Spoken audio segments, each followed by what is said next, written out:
What about intermittent fasting? It's not technically a diet, but it is a timing strategy. Does the research support its benefits for aging? Yeah, I mean, I think a lot of reasons why people choose intermittent fasting is for weight loss, which I don't think that's how it should be used. It should not be used as a weight loss diet protocol. The other thing people use intermittent fasting for is for autophagy, so helping with reducing inflammation and helping with killing off those negative cells, and it's just for autophagy in general. So I think from an autophagy perspective, you definitely can experience benefits from intermittent fasting. However, studies show that you can get those benefits from just going through a 12-hour fasting window, which is you finish eating at 7 p.m. and you don't eat again until 7 a.m.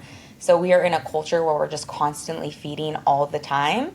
And so if you just went back to, going 12 hours throughout the night and not eating, you can still get a lot of autophagy benefits. Studies also show that if you're just in a minor calorie deficit throughout the week, you can also get those autophagy benefits. So if you're just in a calorie deficit of 150 to 250 calories per day, you can still get benefits from autophagy. You can also get those benefits if you do, let's say, one day of a longer fasting window where you maybe do more 16 hours or longer than that versus one day of the week as well. So I think there's definitely ways that you can still get those benefits where you don't have to every single day do intermittent fasting. Again, men are a little bit more flexible where they don't see as many downfalls from doing intermittent fasting. Females tend to have more pitfalls when it comes to intermittent fasting. We just tend to be more in that sympathetic state than parasympathetic state. So actually doing long bouts of fasting can just prolong that sympathetic state in women, which can be harmful for hormone production, slow down the thyroid, slow down those other sex hormones as well too that we need for just to be able to thrive as well. So don't necessarily love intermittent fasting for my female population. It can be, great, like I said, if we just do a 12-hour fasting window or maybe do one day of fasting. I just find that, people get a lot better results if they are just doing those shorter fasting windows. But also, again, most people are using intermittent fasting for weight loss.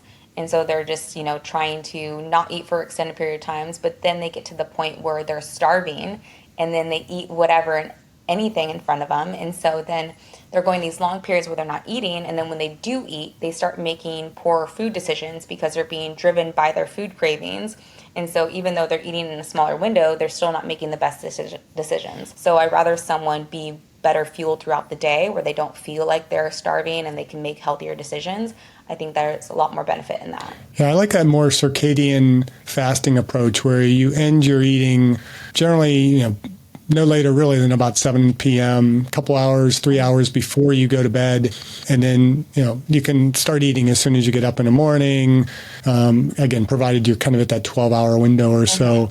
Just seems to have far better longevity results for individuals, but also maintaining a caloric balance because we're not eating in that late night and our bodies are able to actually use the nutrients that we put in as we're sleeping. We're in that restorative sleep as opposed to, I got to, digest and process all this food. I can't be worried about putting new building blocks up because I have to tear all this stuff down. Yeah, and a lot of people are eating up until the point where they go to bed. And so instead of focusing on sleep cycles and having a healthy sleep, their bodies focus on digesting food.